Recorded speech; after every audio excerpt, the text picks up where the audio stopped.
The gun was already in his hand when Tammy Wimberly turned her back to him. The Chicago skyline stretched beyond the floor-to-ceiling windows, 1,000 lights bleeding gold into the darkness. The crystal chandelier above them scattered fractured brilliance across marble floors. Dennis Birch's finger hovered over the trigger, his breath shallow, his pulse steady.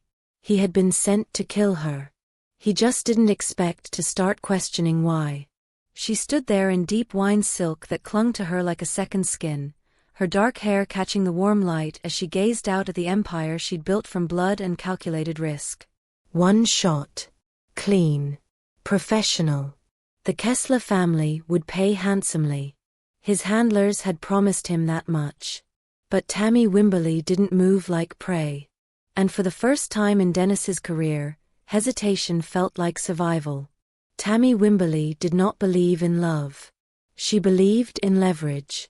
Raised in violence and crowned queen of Chicago's criminal underworld before she turned 35, Tammy controlled the Midwest's most powerful syndicate with surgical precision. Rivals whispered her name in back rooms. Politicians returned her calls before breakfast. Enemies who crossed her simply disappeared. The federal government had been circling for months. Wiretaps, surveillance, sealed indictments waiting for the right moment to strike. And the Kessler Syndicate, her most dangerous rival, had been testing her borders, probing for weakness, waiting for her empire to crack.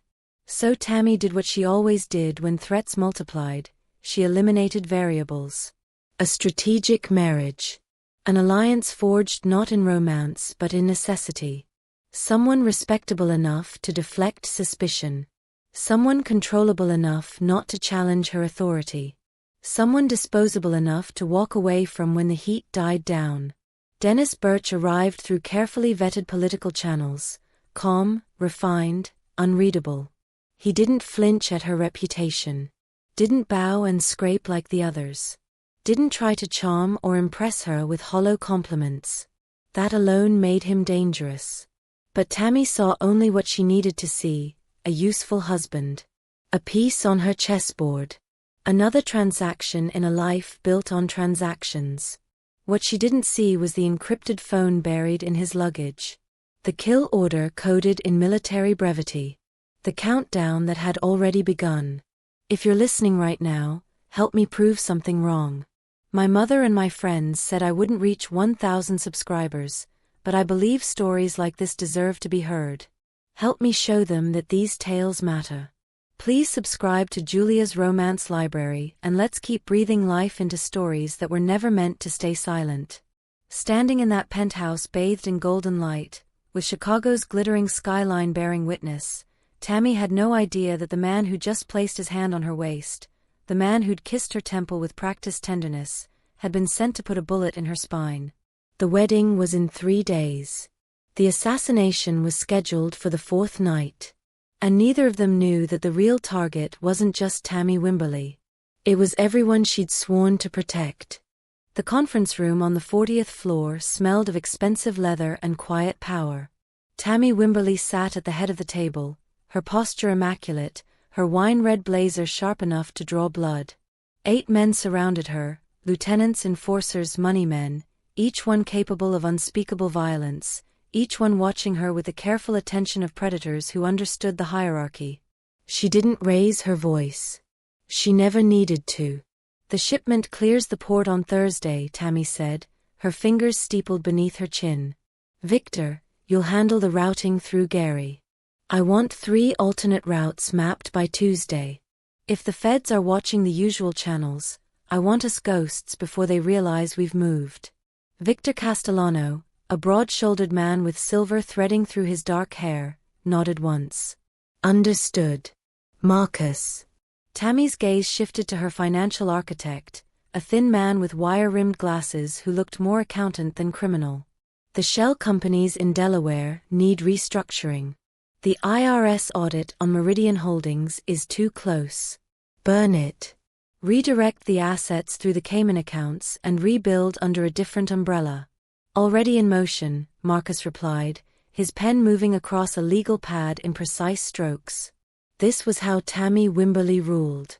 Not with theatrics or brutality for its own sake, but with cold, methodical control. Every decision calculated. Every variable accounted for. Every weakness eliminated before it could become a threat. Chicago's underworld had seen kings before, loud, violent men who built empires on fear and spectacle. They burned bright and died bloody. Tammy had watched them fall, one after another, their territories carved up by rivals or crushed beneath federal indictments. She had learned from their mistakes. Her empire was built differently. Legitimate businesses layered over illegal operations. Political donations that bought silence and influence. Community programs that earned loyalty from neighborhoods the city had abandoned. She didn't rule through terror alone, she ruled through necessity. People needed what she provided, and that need translated into power that couldn't be easily dismantled. But lately, the walls had been closing in. "There's another problem," said James Riley, her head of security, a former Marine with a scar cutting through his left eyebrow. He slid a folder across the polished table. "Federal surveillance has increased. 3 new wiretap warrants approved last week. They're building something." Tammy opened the folder, her expression unchanging as she scanned the surveillance logs, the warrant applications, the names of agents assigned to her case. Special Agent Caroline Pierce. 15 years with the FBI. 83% conviction rate. Relentless. "They're looking for the connection between the legitimate operations and the street-level distribution," Tammy said quietly, closing the folder. "They want the financial trail that ties me directly to the product." "They won't find it," Marcus said with confidence. "They'll keep looking." Tammy's voice was soft but edged with steel. "And while they're looking, the Kessler Syndicate is moving into Pilsen. They hit 2 of our distribution points last month. Small moves. Testing our response time." The room shifted. The Kesslers were old Chicago blood, ruthless, territorial, and hungry. 4 years, an uneasy truce had held between Tammy's operation and theirs, carved territories that neither crossed. But power abhors a vacuum, and federal pressure created opportunity. "They think we're vulnerable," Victor said, his jaw tight. "They're not wrong." Tammy stood, moving to the windows that overlooked the city. Chicago spread below her like a glittering kingdom, the Loop, the South Side, the neighborhoods where her influence ran deeper than any politician's. "The feds are squeezing. The Kesslers are circling. And if we show weakness, every 2-bit crew from Milwaukee to St. Louis will think they can take a piece." She turned back to face them, backlit by the afternoon sun streaming through the glass. "So we don't show weakness. What do you need from us?" James asked. Tammy was quiet for a moment, her mind working through scenarios, contingencies, the chess moves required to survive what was coming. Federal investigations could be managed with lawyers and shell corporations. Rival syndicates required a different approach, one that combined strategy with calculated force. But there was another play. One she'd been considering for weeks. "I need legitimacy," Tammy said finally. "The kind the feds can't easily touch. The kind that makes us look like respectable citizens instead of targets." "What kind of legitimacy?" Marcus asked carefully.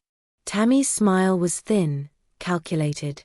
"The kind that comes with a wedding ring." The room went silent. Her lieutenants exchanged glances, processing the implications. "You're getting married?" Victor's tone was carefully neutral. "A strategic alliance," Tammy corrected.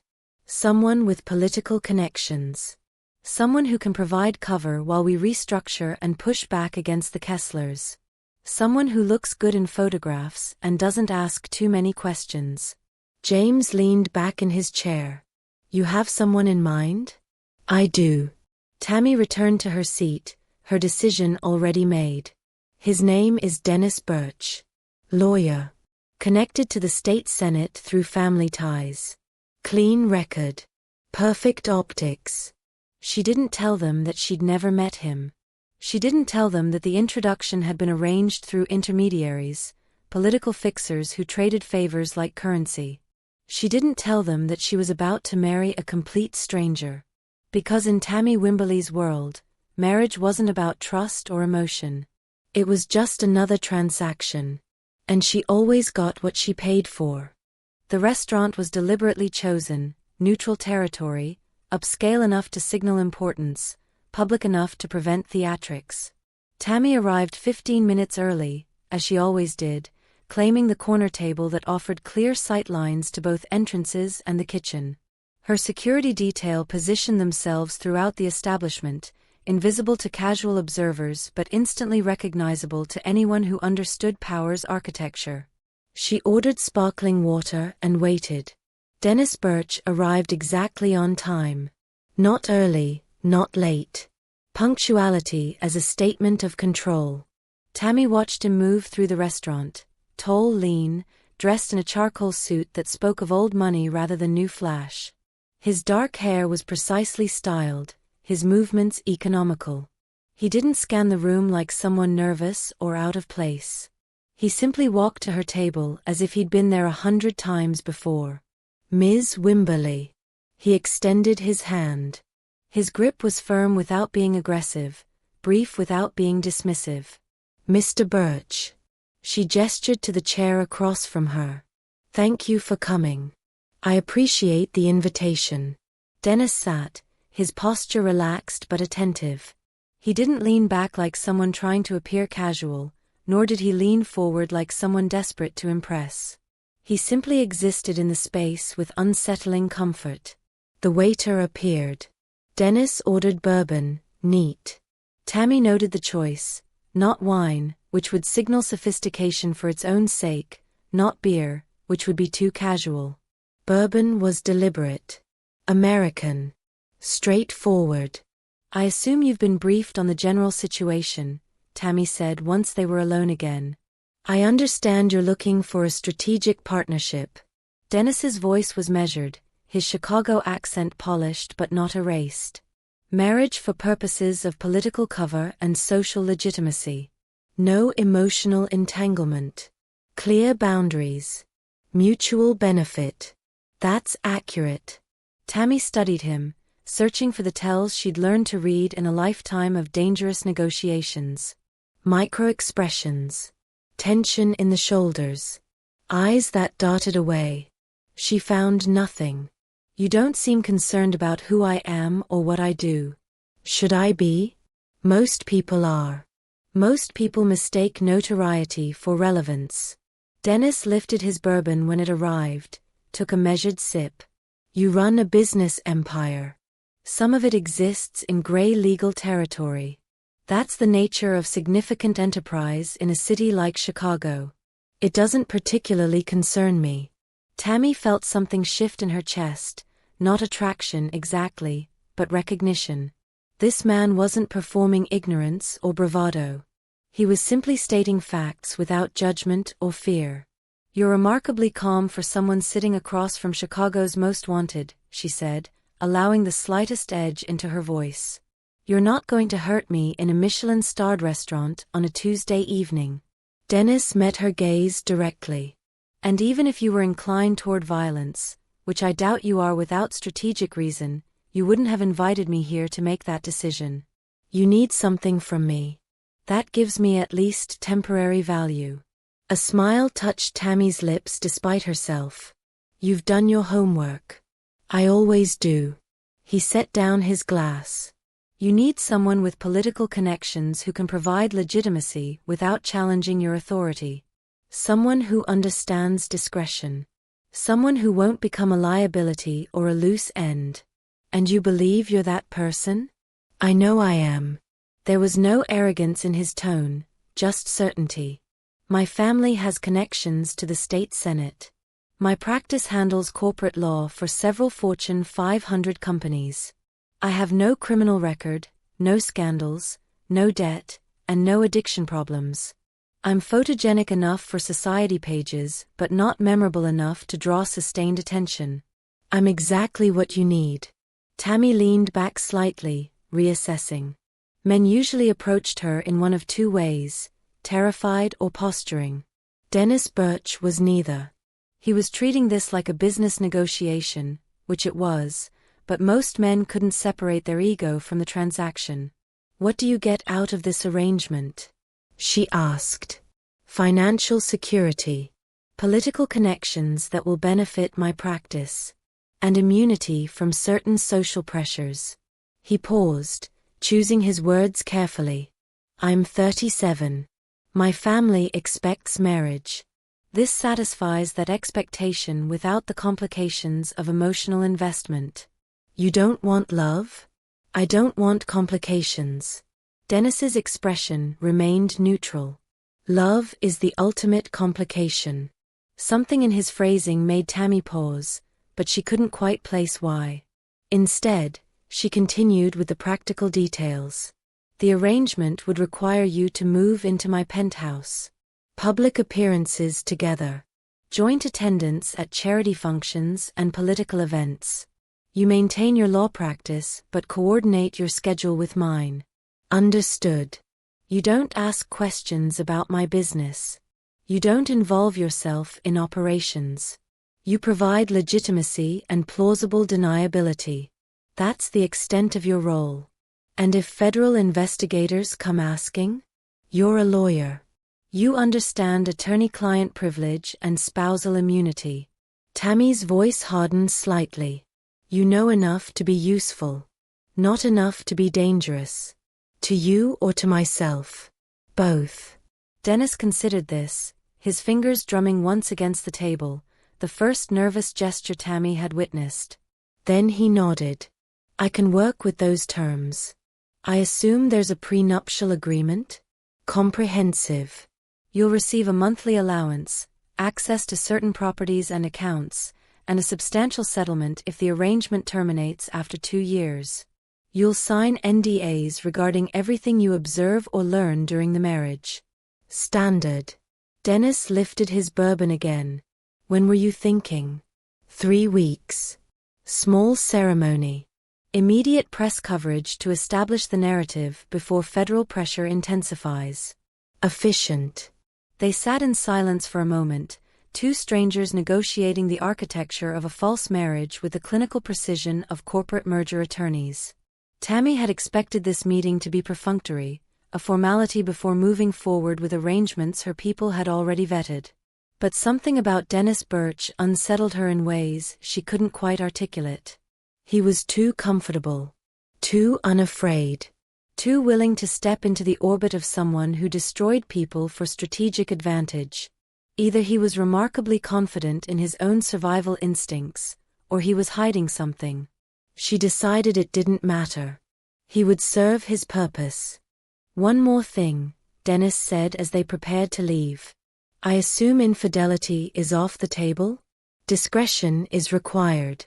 I won't have scandal." "Understood." He stood, extending his hand again. "Then I believe we have an arrangement, Ms. Wimberly." "Tammy," she corrected, taking his hand. "We're going to be married. You should probably use my first name." "Tammy." He tested the word, his expression unreadable. "I'll see you at the altar." He turned and walked out of the restaurant with the same calm precision he'd entered with. Tammy watched him go, her mind already calculating the angles, the risks, the benefits of this alliance. She didn't see the way Dennis's jaw tightened once he reached the street.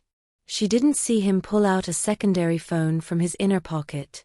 She didn't see the encrypted message he sent with 2 words, "Contact established." And she certainly didn't see the countdown timer that appeared on his screen, marking 72 hours until the wedding, and 4 days until his deadline to complete the assassination. The wedding had been clinical. 47 guests, most of them political contacts and business associates who understood the transaction beneath the ceremony. Tammy wore ivory silk that cost more than most people's cars. Dennis stood beside her in a perfectly tailored tuxedo, his vows delivered with the practiced ease of a closing argument. They signed papers. They kissed briefly for the cameras. They smiled for society page photographers who would run the story under headlines like "Chicago's Power Couple" and "Wimberly Empire Finds Its King." Then they returned to the penthouse, and the performance became more complicated. Dennis moved through Tammy's space with careful observation disguised as casual interest. The penthouse occupied the entire top floor of a building Tammy owned through 3 shell corporations. Floor-to-ceiling windows offered panoramic views of Chicago's glittering skyline. Modern art that cost more than small businesses hung on walls painted in shades of cream and charcoal. Everything was expensive, everything was tasteful, and everything was positioned for strategic advantage. "Your room is the second door on the left," Tammy said, slipping out of her heels. Even barefoot, she moved with the controlled grace of someone perpetually ready for confrontation. "Private bathroom. The closet has been cleared for your things. Separate bedrooms."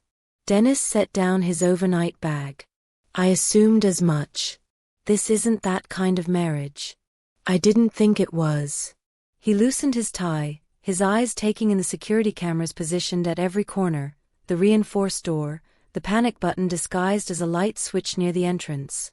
"Though we'll need to maintain appearances when staff or guests are present. My people are discreet. Discretion isn't the same as blindness."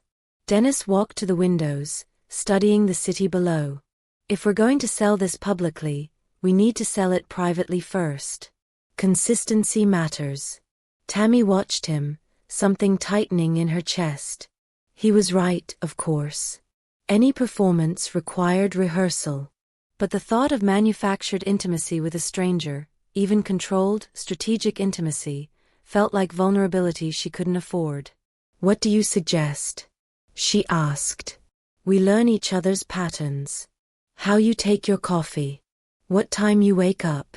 The small details that make a marriage believable." Dennis turned from the window, his expression unreadable. "People notice inconsistencies. Investigators especially." Over the following weeks, they developed a routine that felt almost organic despite its manufactured origins. Dennis rose at 6, made coffee, black for himself, espresso with a single sugar for Tammy, and read the morning papers while she took calls from her security team. They ate breakfast at the kitchen island, discussing neutral topics, city politics, weather, upcoming social obligations. He learned that Tammy worked from a home office lined with law books she'd never formally studied but had absorbed through necessity. That she took exactly 3 hours of meetings each morning, her voice never rising above conversational volume even when delivering threats. That she ate lunch alone, usually something simple, grilled chicken, salad, fruit, while reviewing financial reports that detailed legitimate business and something far more complex. She learned that Dennis was methodical to the point of obsession. That he organized his closet by color and season. That he worked late into the evening, his laptop screen reflected in the windows, his fingers moving across the keyboard with practiced efficiency. That he drank bourbon exactly twice a week, Wednesday and Saturday, always the same brand, always exactly 2 fingers. If you've made it this far, thank you for watching. Before we continue, drop a comment on where you're watching from, and feel free to share your thoughts and experience. And don't forget to follow, like, and subscribe. But beneath the domestic choreography, tension hummed like electricity before a storm. Tammy noticed things. Small things. The way Dennis's gaze lingered on her security team's shift changes. How he asked casual questions about her business operations that felt slightly too specific. The secondary phone he thought she hadn't seen, tucked into his briefcase with just enough carelessness to seem accidental. Dennis noticed things too. The way Tammy watched him when she thought he wasn't looking, her expression calculating rather than suspicious. How she kept files locked in a safe behind the Rothko painting in her office. The encrypted calls she took on the balcony at odd hours, her voice too low to hear but her posture tense with barely controlled rage. They circled each other like chess players, each move deliberate, each gesture analyzed for hidden meaning. The nights were worse. The penthouse felt smaller in darkness, more intimate.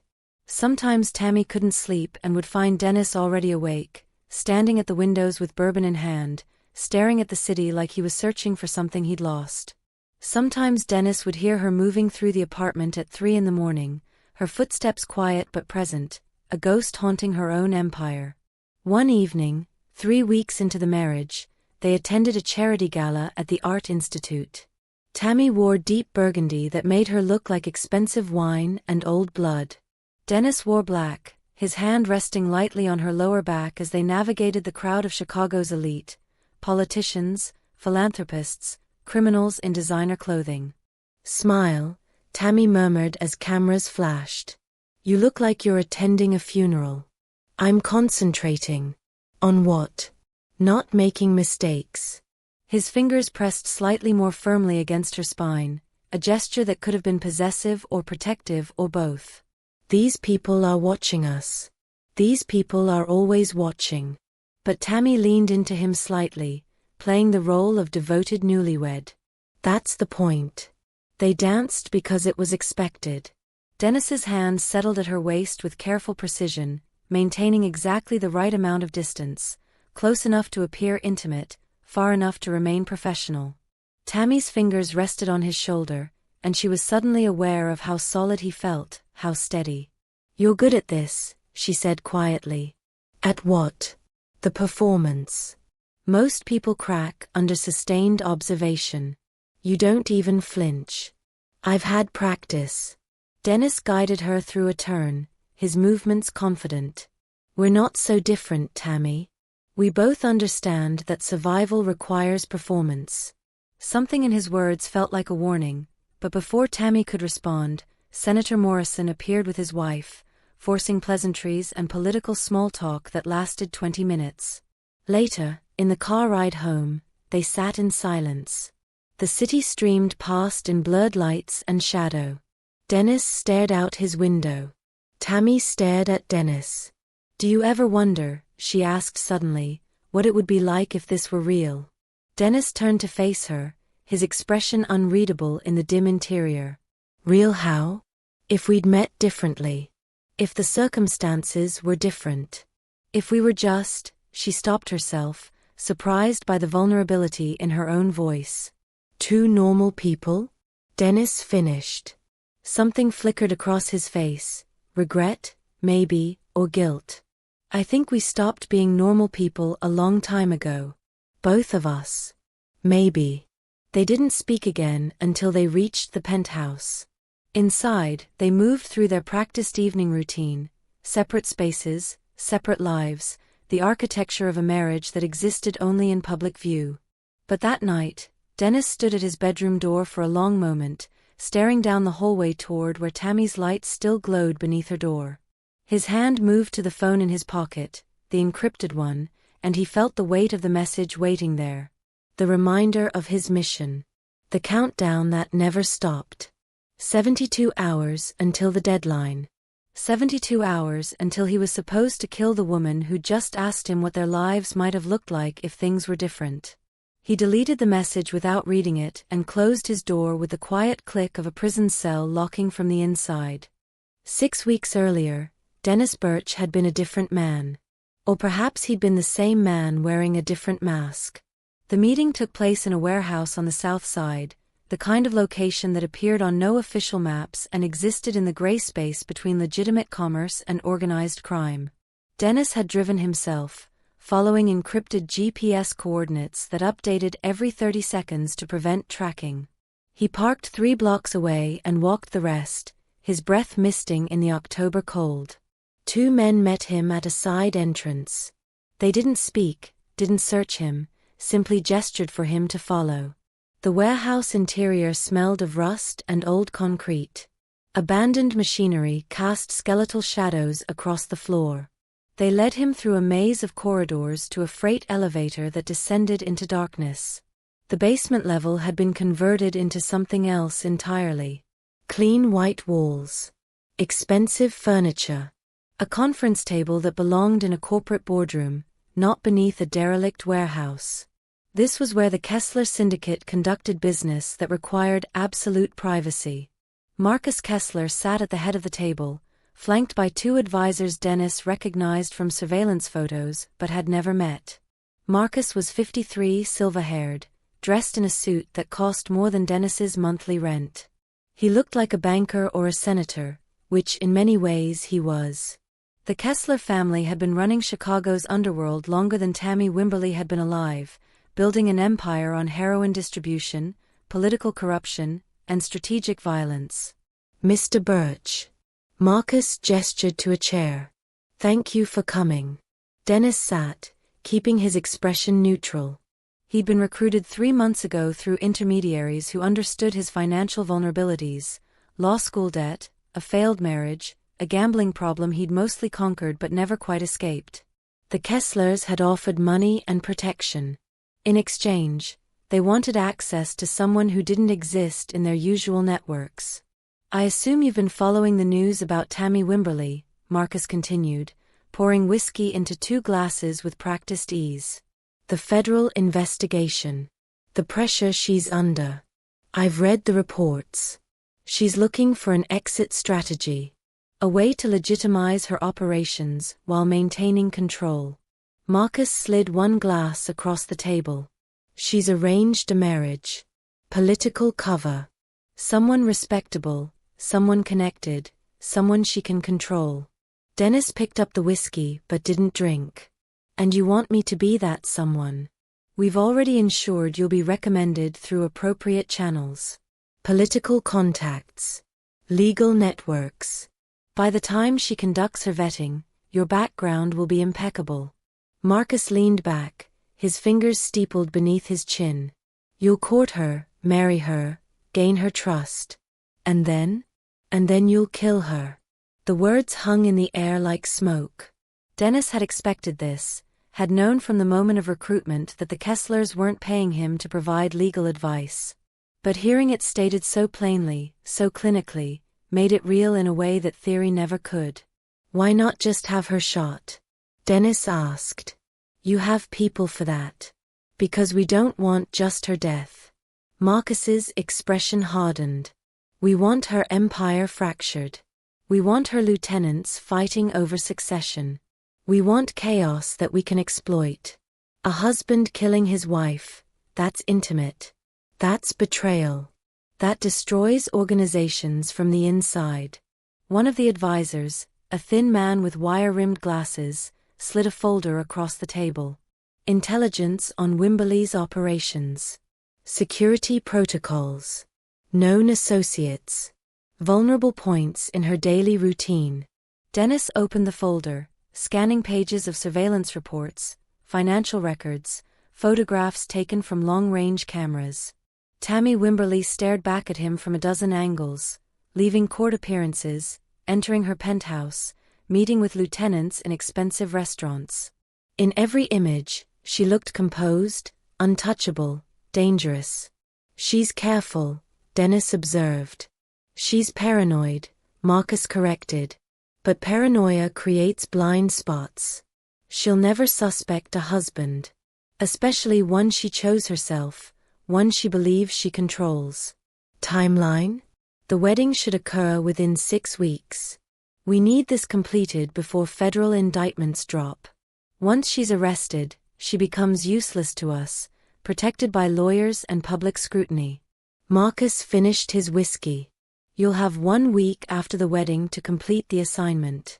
7 days to gain access, identify the optimal moment, and execute. And if she discovers who sent me? She won't. The advisor with glasses spoke for the first time, his voice flat and clinical. We've constructed your legend carefully. Every detail verified. Every connection legitimate. You're a lawyer with political ties and financial problems. That's all she'll find. Dennis studied the photographs again. Something about Tammy Wimberly's expression bothered him, not fear or cruelty, but calculation.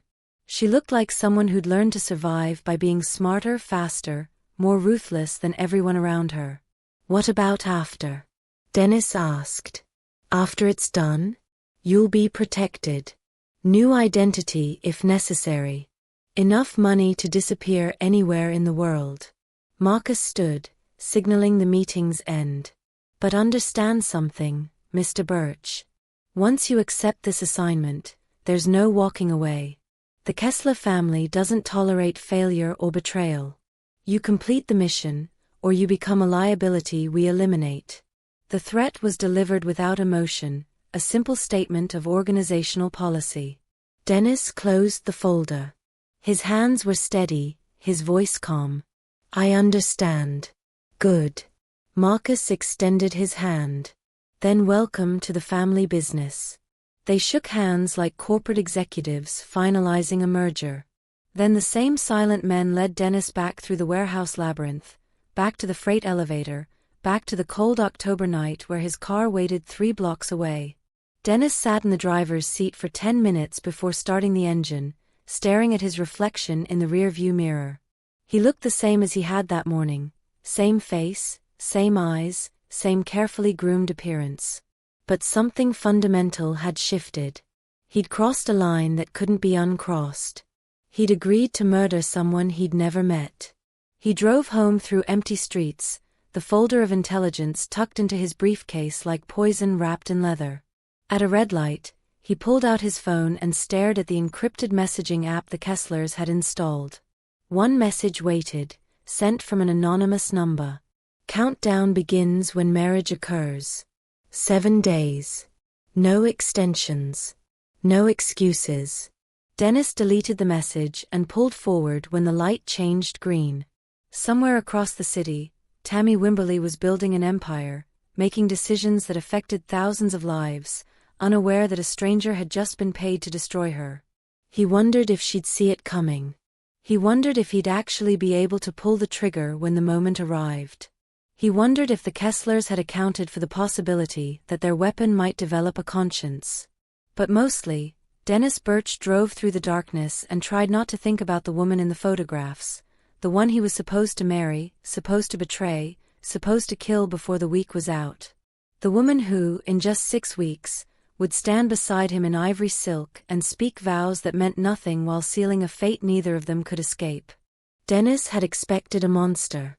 The intelligence reports had painted Tammy Wimberly as calculating, ruthless, capable of ordering executions with the casual indifference of someone checking items off a grocery list.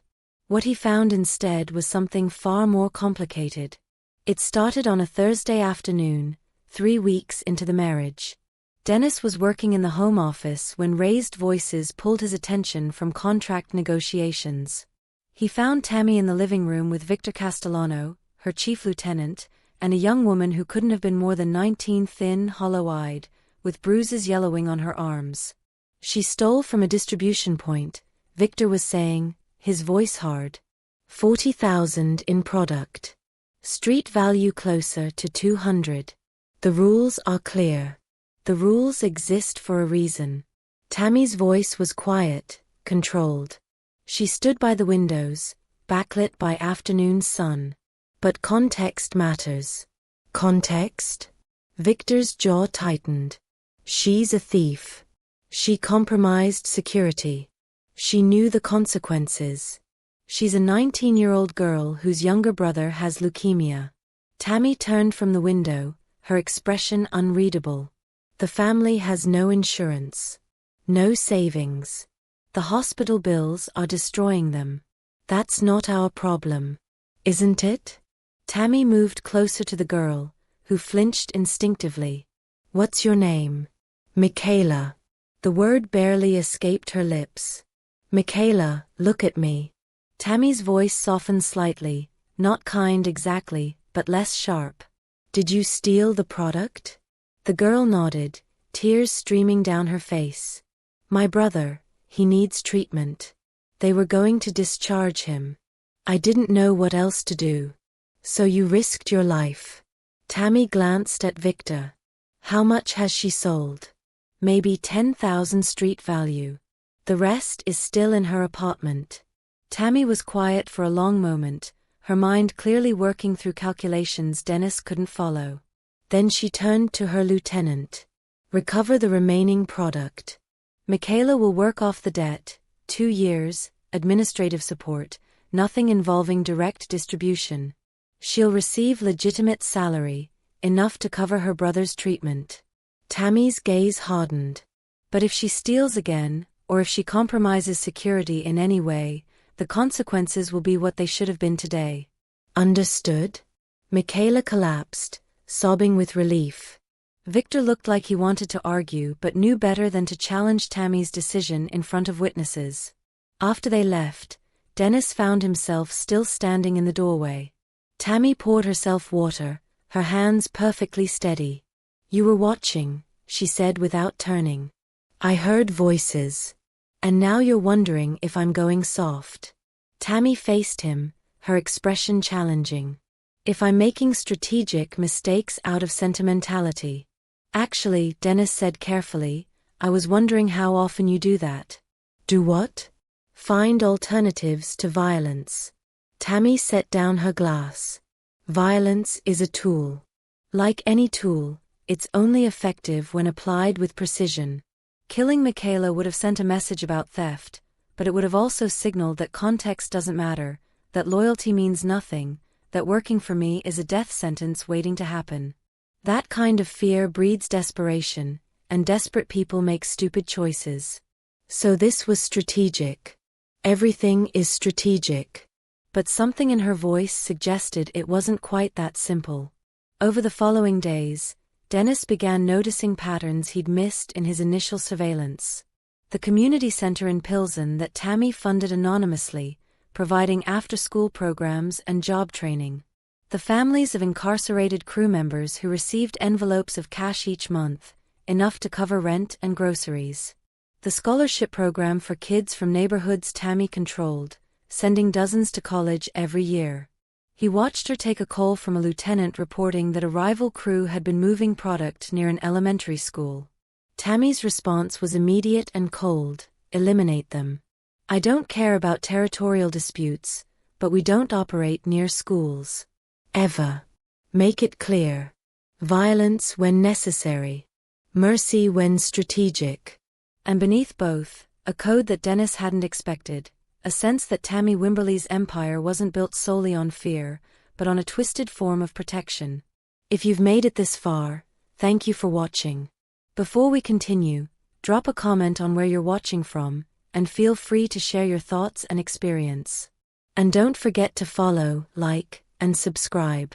One evening, Dennis found her on the balcony, staring at the city with an expression he'd never seen before, something almost vulnerable. "Can I ask you something?" he said quietly. "You're going to anyway. Why do you do it? The community programs. The scholarships. It's not just about loyalty or control." Tammy was silent for so long Dennis thought she wouldn't answer. "Then, I was 14 when my mother was killed in a gang shooting. Wrong place, wrong time. She was walking home from her second job, trying to keep us fed, and someone decided territorial revenge was more important than checking their target." Dennis said nothing, sensing this was a story Tammy rarely told. "I spent 3 years in foster care. Some homes were fine. Some weren't." Her voice hardened. "I learned that the world doesn't care about context or circumstances. It just grinds people up and moves on. So when I built this empire, I decided it would be different. Still criminal, still dangerous, but with rules. With protection for people who didn't have any. That's why you spared Michaela. That's why I built everything." Tammy turned to face him, her eyes reflecting city lights. "I'm not a good person, Dennis. I've ordered people killed. I've destroyed lives. I've built an empire on suffering.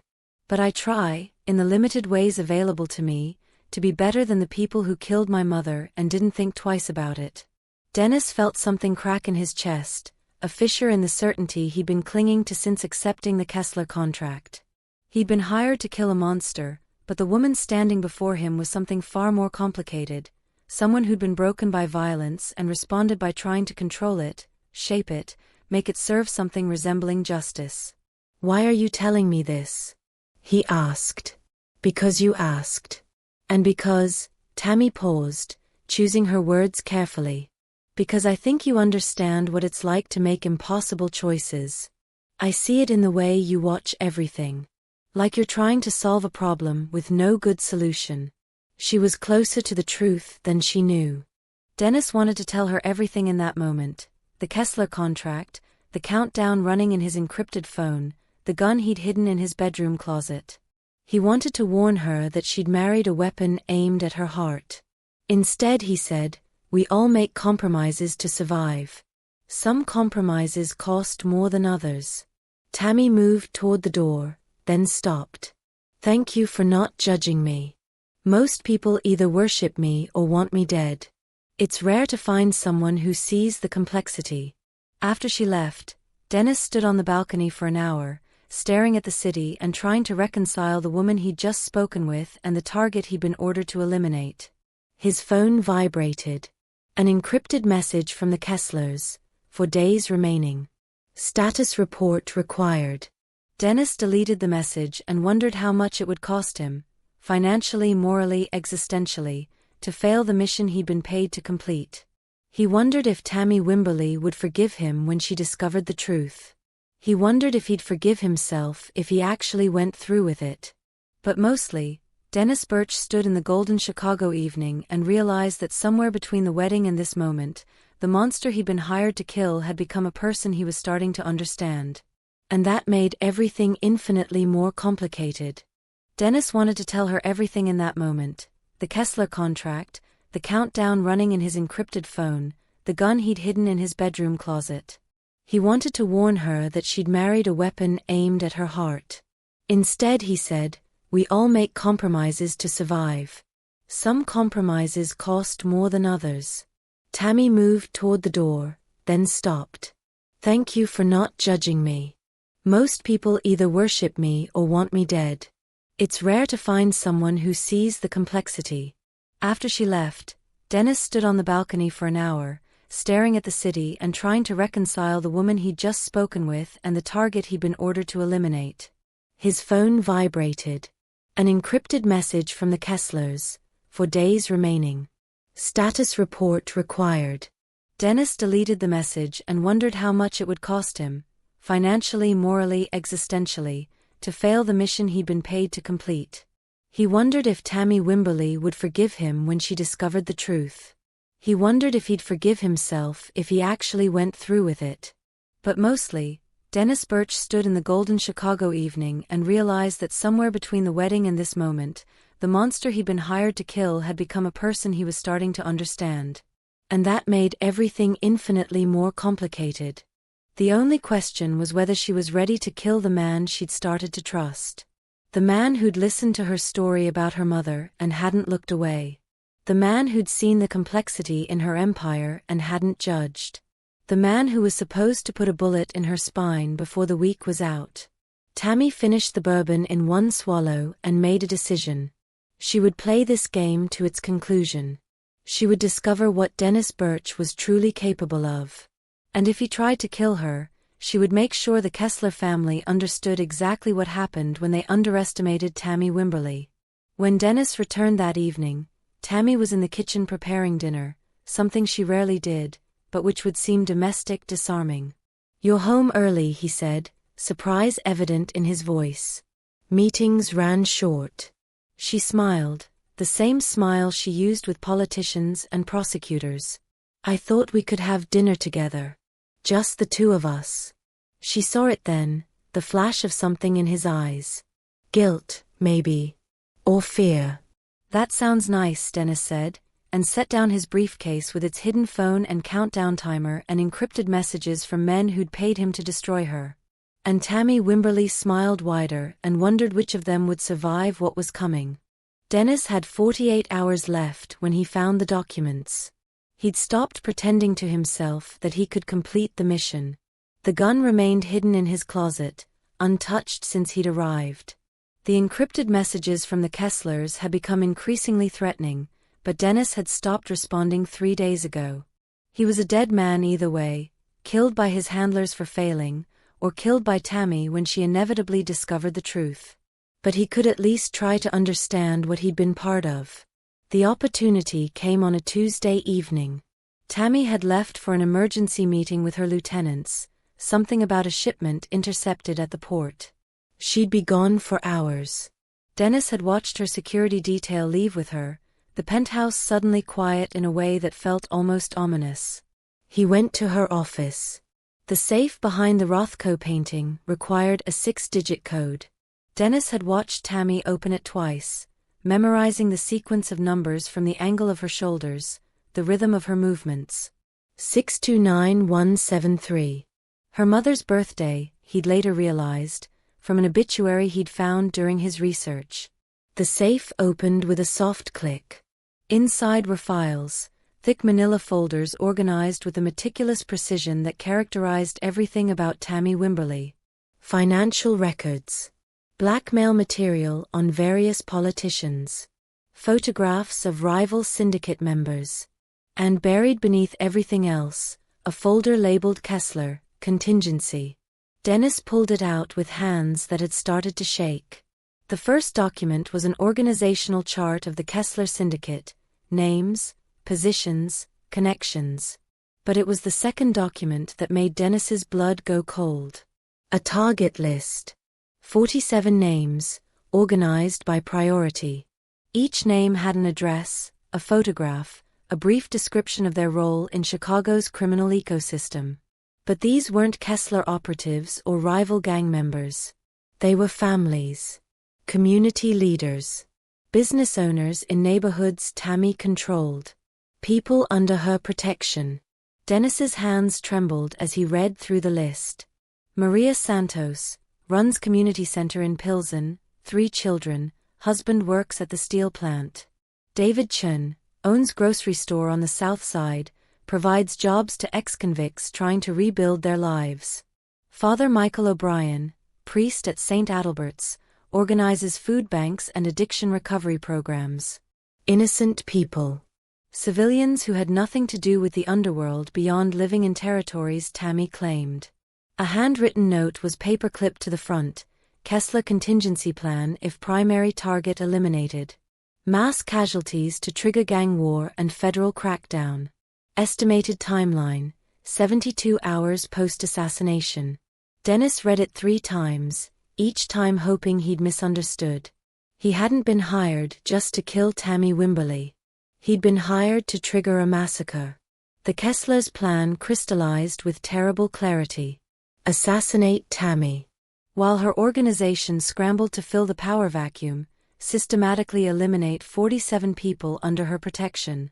Make it look like rival syndicates taking advantage of the chaos. The resulting bloodbath would accomplish multiple objectives: destroy Tammy's empire, terrorize the neighborhood she controlled, and create justification for federal intervention that would destabilize everyone's operations except the Kesslers. It was brilliant in its cruelty. And Dennis had been the opening move. He photographed every page with his personal phone, not the burner, which the Kesslers monitored, but his actual iPhone. His hands were steadier now, adrenaline replacing shock with cold purpose. A sound from the living room froze him mid-photograph. Footsteps. The distinctive click of heels on marble. Tammy had come back early. Dennis's mind raced through options. Replace the files. Close the safe. Get out of her office before she discovered him. But it was too late, her shadow already fell across the doorway. Looking for something? Tammy's voice was ice. Dennis turned slowly. Tammy stood in the doorway, still in her wine-red blazer from the meeting. But something was different, her posture, her expression, the way she watched him like a predator that had finally cornered its prey. I can explain, Dennis started. Can you? Tammy stepped into the office. Can you explain the burner phone in your briefcase? The encrypted messages about assignments and deadlines? The $200,000 the Kesslers paid you 3 months ago? Dennis felt the floor drop away. You know. I've known for 4 days. Tammy moved to her desk, never taking her eyes off him. I've been waiting to see what you'd do. Whether you'd go through with it or, she gestured at the open safe. Or this. The list, Dennis said, his voice rough. Did you know about the list? What list? Dennis held up the folder with shaking hands. They're not just planning to kill you.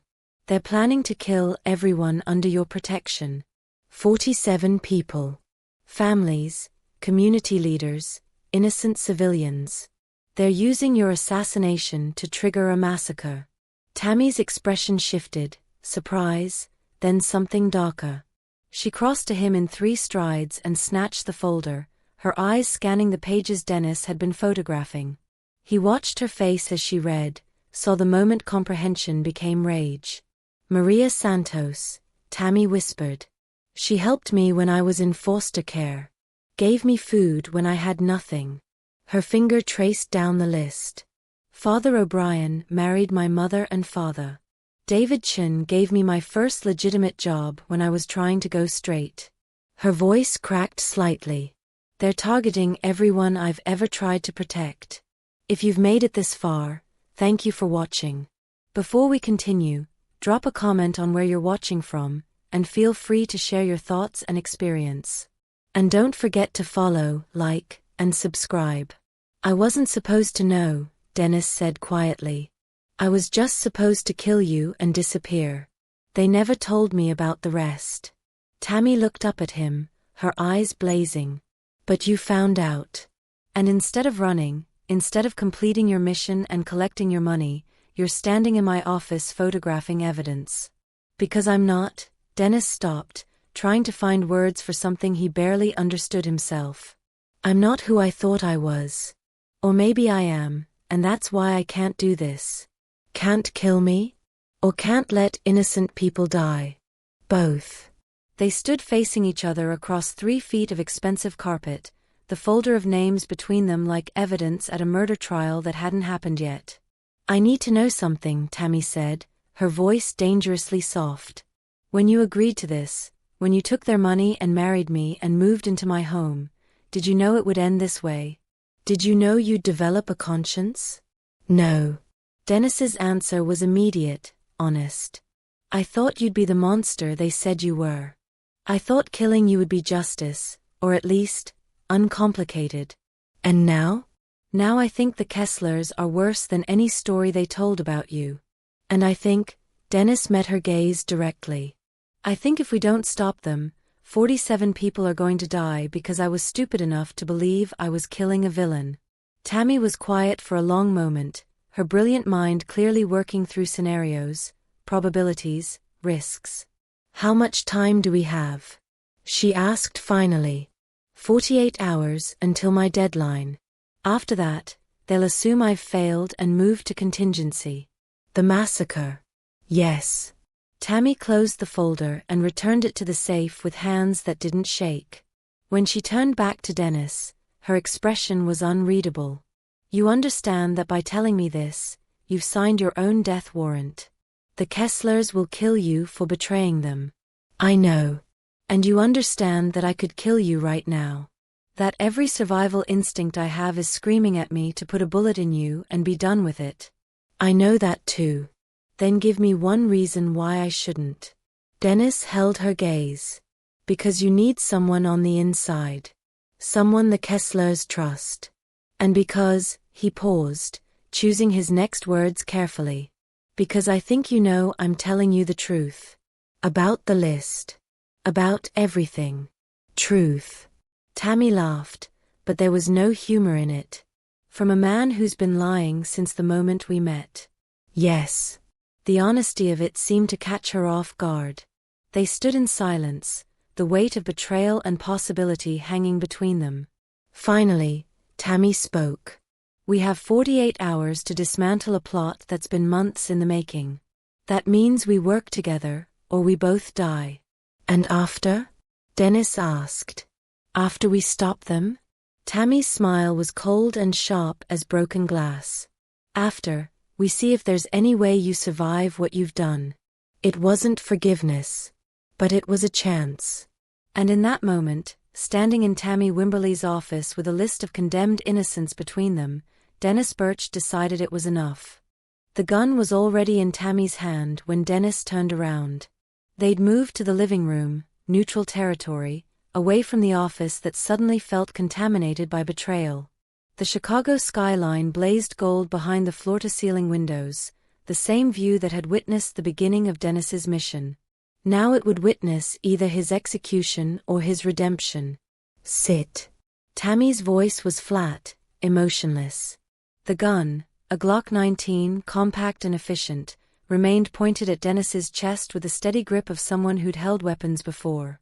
Dennis sat on the leather sofa, his hands visible, his movements slow. Are you going to kill me? I haven't decided yet. Tammy remained standing, maintaining tactical advantage. First, you're going to tell me everything. No lies. No omissions. You get one chance at honesty, and if I sense deception, this conversation ends with your body in the Chicago River. Understood. Start with how they recruited you. Dennis took a breath and began. He told her about the gambling debts he'd accumulated during his divorce, the financial pressure that made him vulnerable. How the Kesslers had approached him through intermediaries, offering money and a way out. How they'd constructed his legend carefully, the political connections, the legal practice, the respectable veneer that made him perfect for infiltration. They needed someone outside their usual networks, Dennis said. Someone you wouldn't recognize. Someone who could pass vetting. And the mission parameters? Marry you. Gain your trust. Kill you within 1 week of the wedding. Dennis's voice was steady, clinical. Make it look intimate. Personal. Destabilize your organization from the inside. But you didn't. Tammy's finger rested on the trigger guard, not the trigger itself, a professional's discipline. You've had 4 weeks and countless opportunities. Why? Because you weren't what they said you were. I'm a criminal. A killer. I've ordered people's deaths. Yes. Dennis met her gaze directly. But you're not a monster. You're someone trying to control chaos, trying to protect people in the only way you know how. The more I watched you, the more I understood that killing you wouldn't be justice. It would just create more violence. How noble. Tammy's voice dripped sarcasm. The assassin with a conscience. Should I be touched? No. You should be angry. You should feel betrayed. Dennis leaned forward slightly, ignoring the gun. But you should also understand that I'm telling you the truth. About the list. About the massacre they're planning. About everything. Tammy circled slowly, her heels clicking on marble. Let's talk about that list. 47 names. People under my protection. You expect me to believe the Kesslers would risk federal attention for mass civilian casualties? They're counting on it. Federal crackdown destabilizes everyone except them. They've been positioning themselves for months, moving assets, restructuring operations. By the time the dust settles, they'll be the only major syndicate left standing. And you're the trigger. I was supposed to be. Tammy stopped pacing, studying him with the intensity she usually reserved for negotiating life and death deals. Dennis could see her mind working, weighing his words against her own intelligence, searching for inconsistencies. When is your deadline?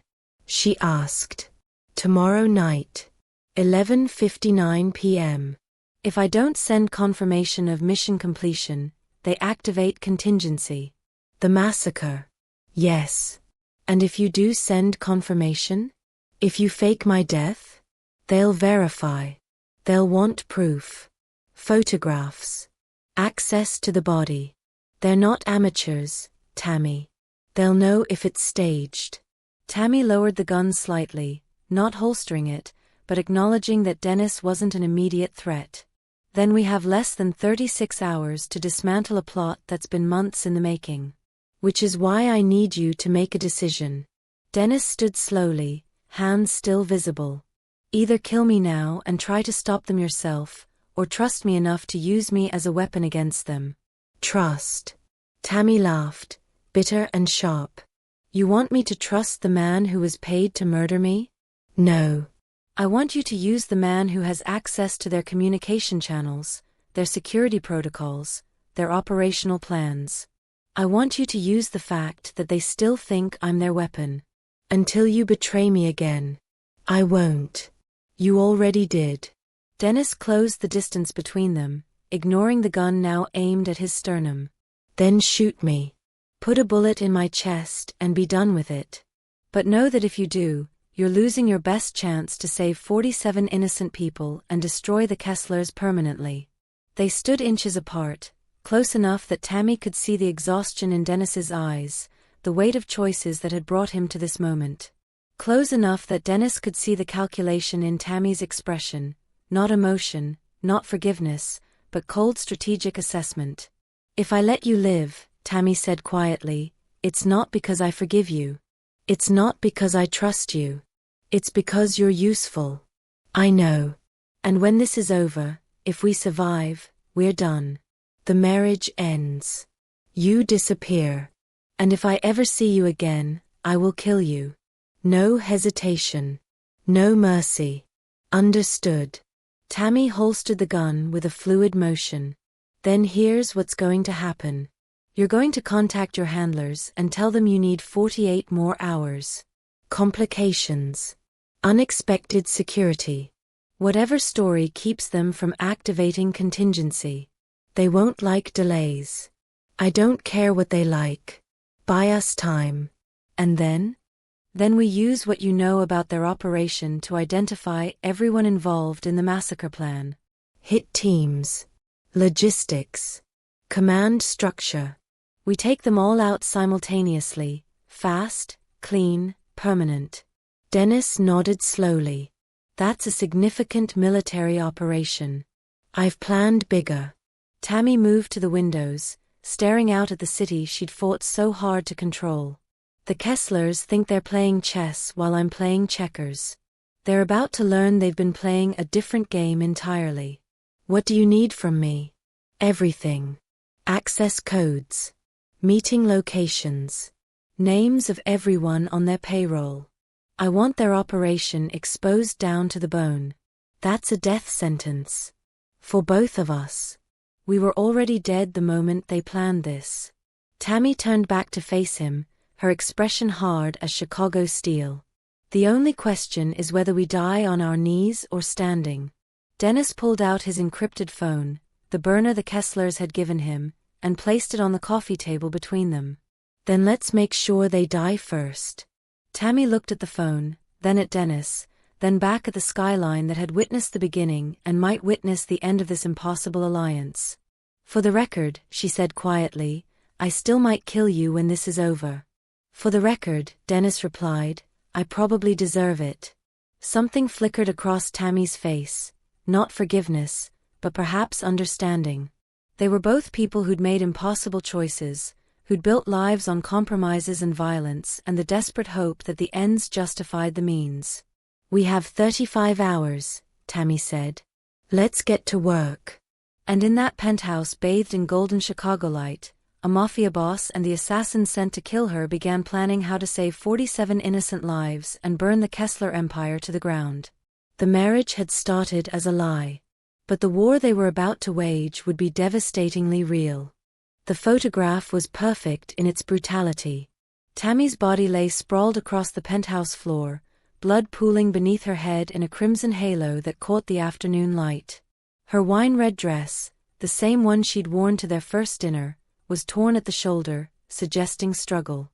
Her eyes stared at nothing, fixed and glassy in the specific way that only death produces. Dennis stood over her, his face carefully composed in the expression of a man processing horror. The image had been taken from the security camera angle, grainy enough to seem authentic, clear enough to be unmistakable. It was a masterpiece of deception. The body wasn't Tammy's, it belonged to a Jane Doe from the morgue, carefully selected for similar build and coloring, dressed in Tammy's clothing and positioned with the precision of a crime scene photograph. The blood was real, donated from a blood bank through channels Tammy controlled. The entire scene had been constructed in 90 minutes, every detail calibrated to pass forensic scrutiny for exactly as long as necessary. "Send it," Tammy said from where she stood in the bedroom, very much alive, watching Dennis compose the encrypted message. Dennis attached the photograph and typed, "Mission complete. Complications required additional time. Body secured. Awaiting extraction instructions." His finger hovered over send. "Once I do this," he said quietly, "there's no going back. They'll believe you're dead. They'll activate their endgame. That's what we want." Tammy moved beside him, studying the photograph of her own staged death. They think they've won. That makes them vulnerable. Dennis pressed send. The response came within minutes. Confirmed. Stand by for cleanup team. Do not leave location. How long? Tammy asked. 2 hours, maybe 3. They'll want to verify the body, secure the scene, eliminate witnesses. Dennis met her gaze. That means eliminating me. We expected that. Expecting it and experiencing it are different things. Tammy's phone buzzed, encrypted communication from James Riley. Teams in position. Kessler hit squads identified. Awaiting your signal. While Dennis had bought them time with delays and complications, Tammy had been waging a silent war. Her intelligence network had identified every person on the massacre list, every Kessler operative assigned to the hits, every safe house and staging area. Over 36 hours, she positioned her own people like chess pieces across Chicago, watching, waiting, ready to move when the moment arrived. The Kesslers think I'm dead, Tammy said, typing her response to James. Which means they're about to discover what happens when you kill a queen and forget about her army. She sent a single word, execute. Across Chicago, Tammy's operation moved with the precision of a military strike. Kessler hit teams, armed and en route to murder 47 innocent people, found themselves ambushed by forces they never saw coming. Safe houses were raided simultaneously. Command centers went dark. In less than 20 minutes, the Kessler contingency plan was dismantled with the systematic efficiency that had made Tammy Wimberly Chicago's most feared operator. In the penthouse, Dennis and Tammy waited in calculated silence. When the cleanup team arrived, 3 men with the dead-eyed professionalism of career killers, they found Dennis standing over the body, visibly shaken, playing his role perfectly. Took longer than expected, the lead man said, moving to examine Tammy's supposed corpse. Mr. Kessler wants confirmation. It's confirmed, Dennis said, his voice tight with manufactured stress. She's dead. Can we please? The lead man's phone rang. He answered, listened, and his expression shifted from professional indifference to alarm. Say that again. A pause. All of them? How is that? Another pause.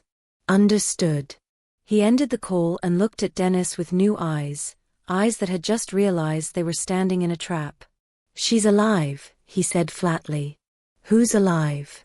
Dennis asked, but his hand was already moving toward the gun tucked in his waistband. What happened next was fast and brutal. Tammy emerged from the bedroom with Victor Castellano and 2 other operatives. The Kessler cleanup team was disarmed, restrained, and dragged away before they could process what had happened. The fake body was disposed of. The blood was cleaned.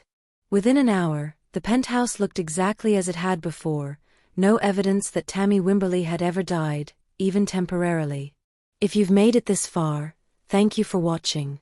Before we continue, drop a comment on where you're watching from, and feel free to share your thoughts and experience. And don't forget to follow, like, and subscribe.